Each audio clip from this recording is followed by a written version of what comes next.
Pasyalan natin yung tanim natin. Tignan natin kung ano yung mga kumakain sa dahon niya. Kasi yung mga dahon niya inuubos ng may mga butas-butas. Tignan natin.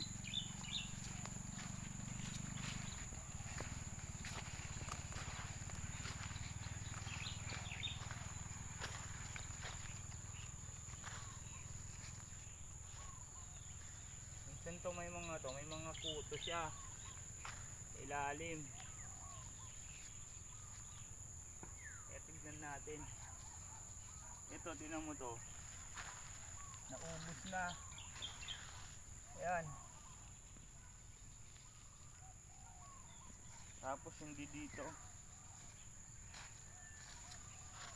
Ito. Ubos na rin. Ito. Army worms.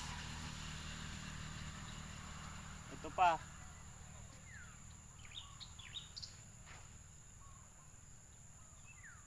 Kailangan nating makita yan dahil kung hindi uubusin niya yung dahon.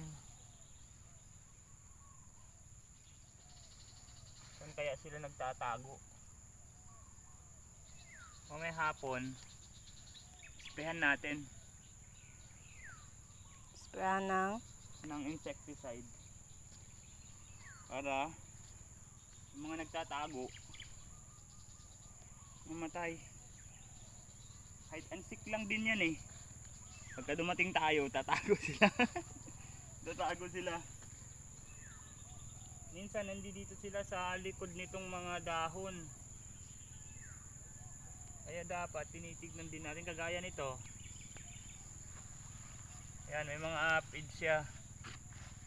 Ayan o. Ito.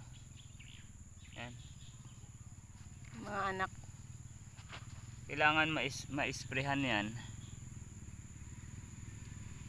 para mamatay. Kung hindi, kukulot siya. Yung dahon niya kukulot. Kaya sprayhan natin mamayang hapon. Doon naman tayo sa kabila. Tingnan natin sa kabila. Ayan. Itong ano natin, amutin natin. Wala. Papadaanan pa natin ito ng isa pa.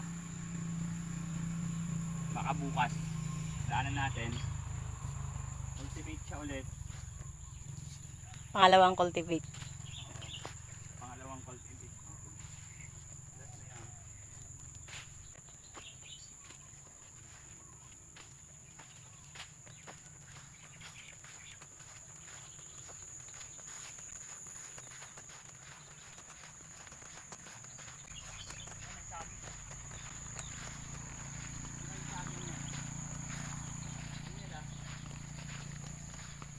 Saging ng unggoy.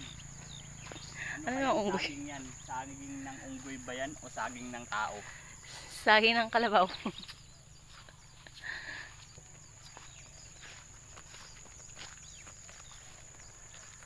Yan. Check lang natin. Gaya nito. Mayroon na namang kumakain ng dahon. Ngayon asan siya? Mumungan na rin sila. Baka nakatulog pa. Malamang nandiyan pa yan. Napuyat kagabi yan, nag-overtime siguro. Wala sila dyan kaya nakatulog pa. Kailangan kasi nating bantayan itong mga to. Laging tinitignan kasi may mga bungan na siya. Bulaklak. Tutusukin ng insekto yung bulaklak. Hindi na makakalabas yung bunga niya.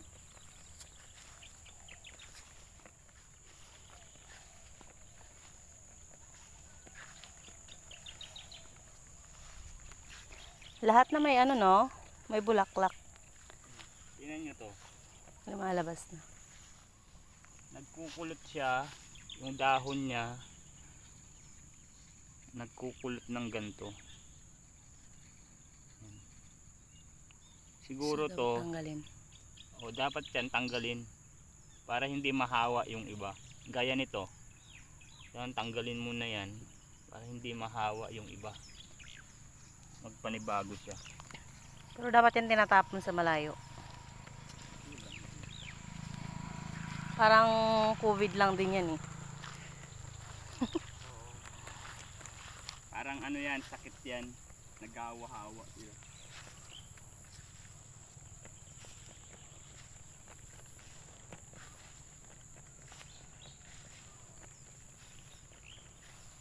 So, pag wala naman ito siguro. Inaantok pa yung mga uod. Kaya hindi pa sila tulog pa. Ito may mga butas siya. Oh. Ngayon, asaan yung uod niyan? Tulog pa nga. Kailangan mas maaga tayo sa kanila. Mamayang hapon, nandyan sila, tignan mo. Ito yung okra natin. Oh. May dadamuhan na naman tayo. Yan, yung okra, kailangan madamuhan. Ano na? Oh. Okay na. Balik natin yan mamaya. Sige po, salamat sa panonood. Abangan nyo po yung mga susunod nating update. Kung mamumunga na sila. Okay, thank you.